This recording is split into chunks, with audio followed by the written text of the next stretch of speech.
Did you know that the silver ring on your finger wasn't actually born on Earth? It sounds like science fiction, but every gram of silver in existence was forged billions of years ago inside dying stars through violent supernova explosions. When these stars collapsed, they scattered this precious metal across the universe, eventually seeding it into the very ground we walk on.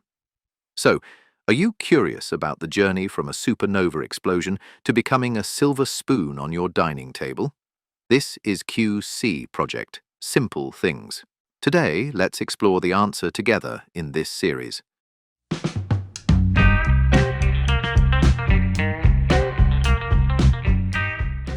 Scientifically known by its Latin name Argentum, meaning shiny or white, silver is the undisputed champion of electricity and heat. While metals like copper and aluminum are used for general wiring, silver is the world's most efficient conductor of energy. This means electricity flows through it with almost zero resistance. Beyond its power, silver is also famous for its incredible malleability. You can take a small piece of silver and press it into sheets so thin that light can pass through them, or stretch it into a wire finer than a human hair. Visually, silver is unique because it reflects 95% of the visible light spectrum. This is why a polished silver surface looks more brilliant than almost any other material on Earth. However, this high reactivity also means it interacts with sulfur in the air. This chemical reaction creates a thin, dark layer of silver sulfide on the surface, which we recognize as tarnish. Even though it loses its shine over time, this layer actually protects the metal underneath from deeper corrosion.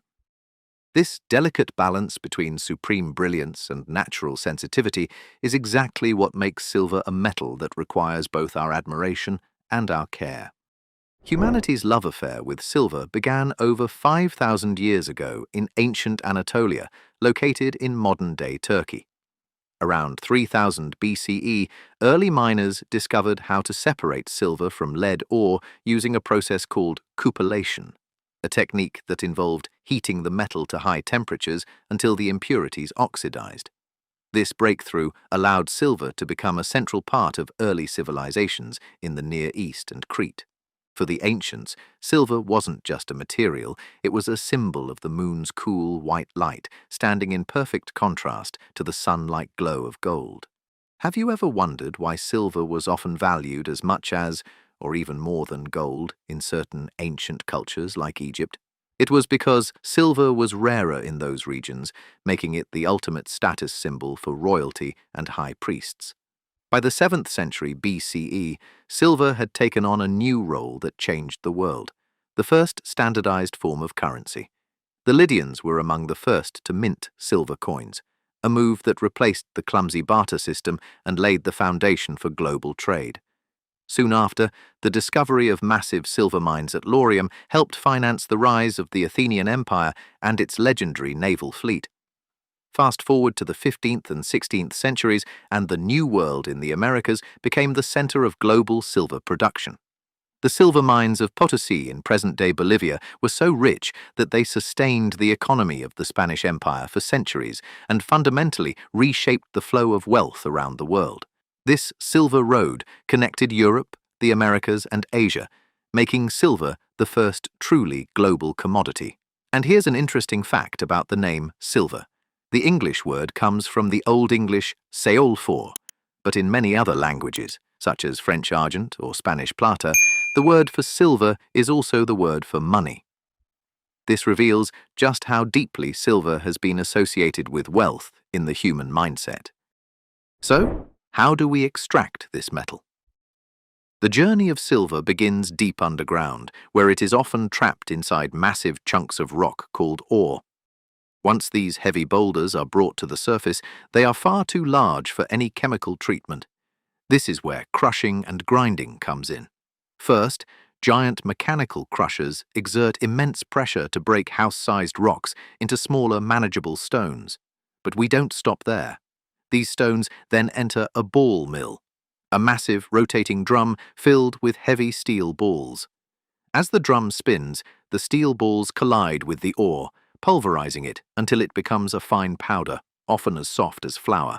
This stage is crucial because it maximizes the surface area of the ore, ensuring that in the next steps, every tiny particle of silver can be reached. Think about it.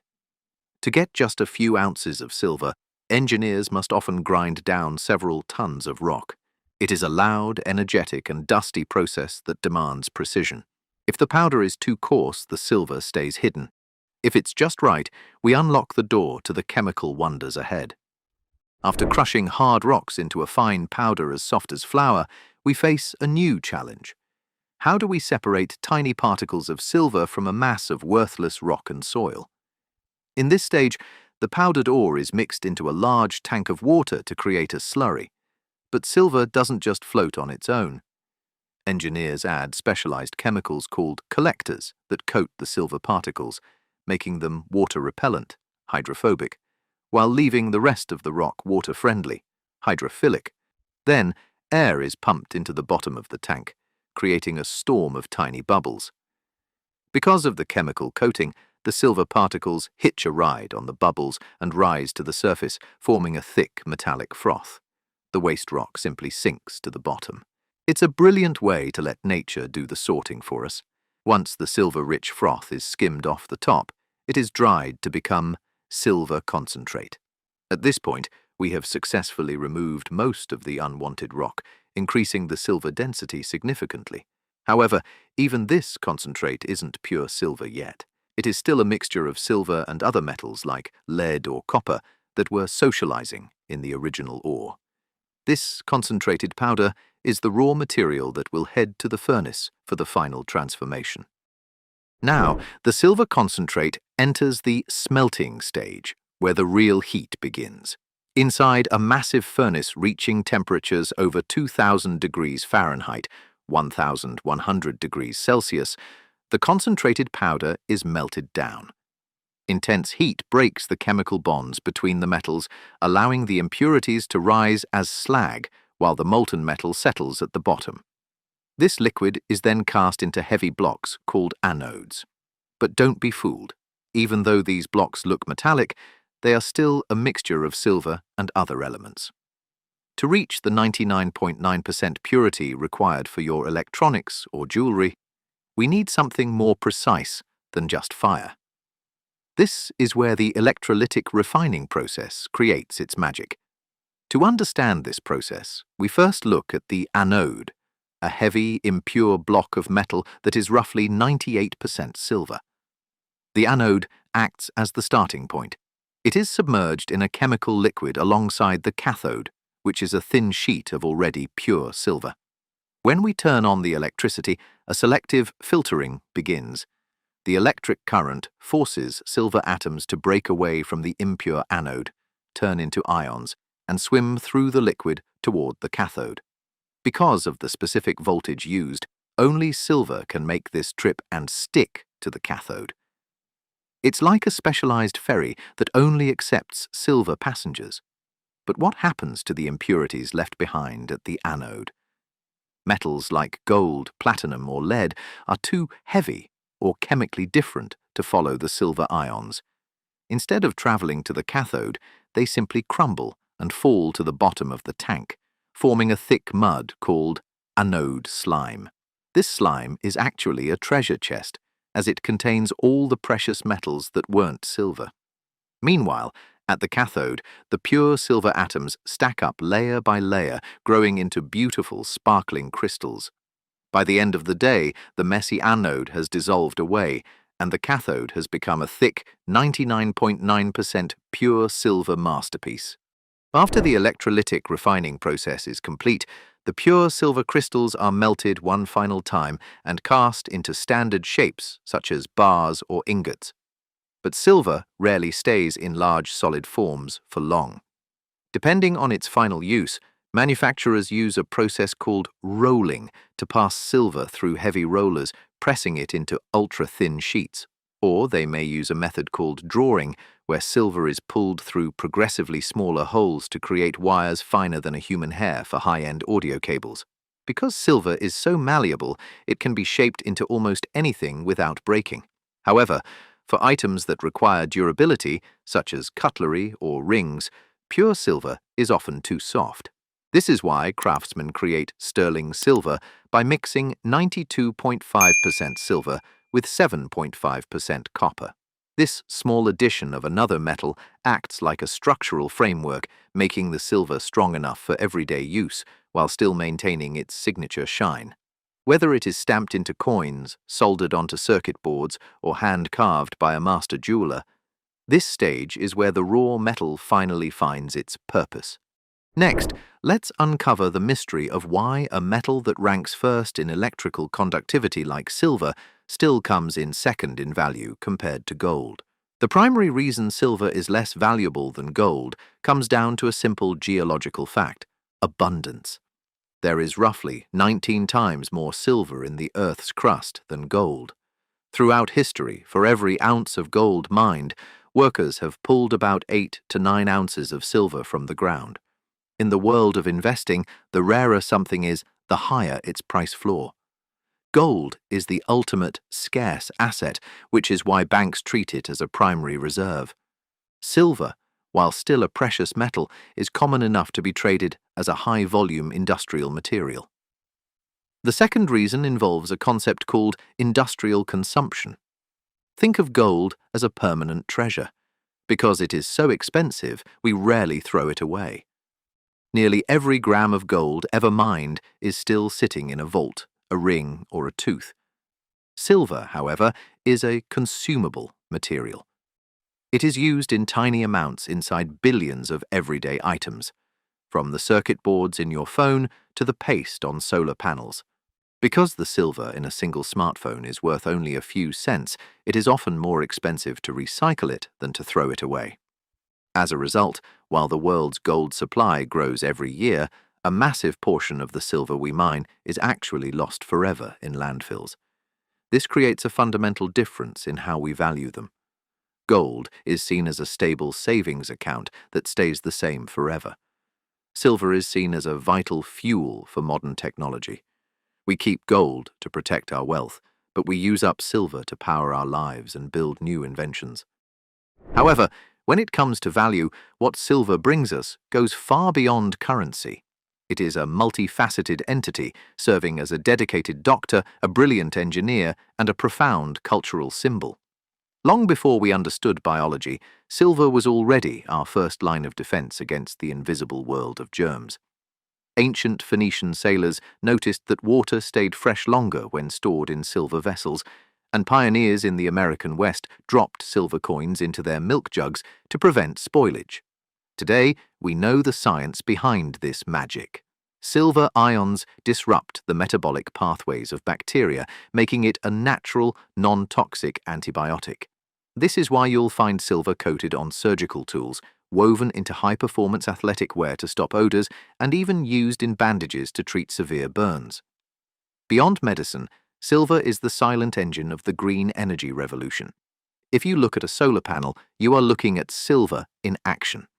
Because of its unmatched electrical conductivity, silver paste is used to collect the electrons generated when sunlight hits the silicon cells. Without silver, our transition to renewable energy would be far less efficient. In fact, every smartphone you hold and every electric vehicle on the road contains about a few grams of this metal. It's the invisible bridge that connects our digital desires with physical reality.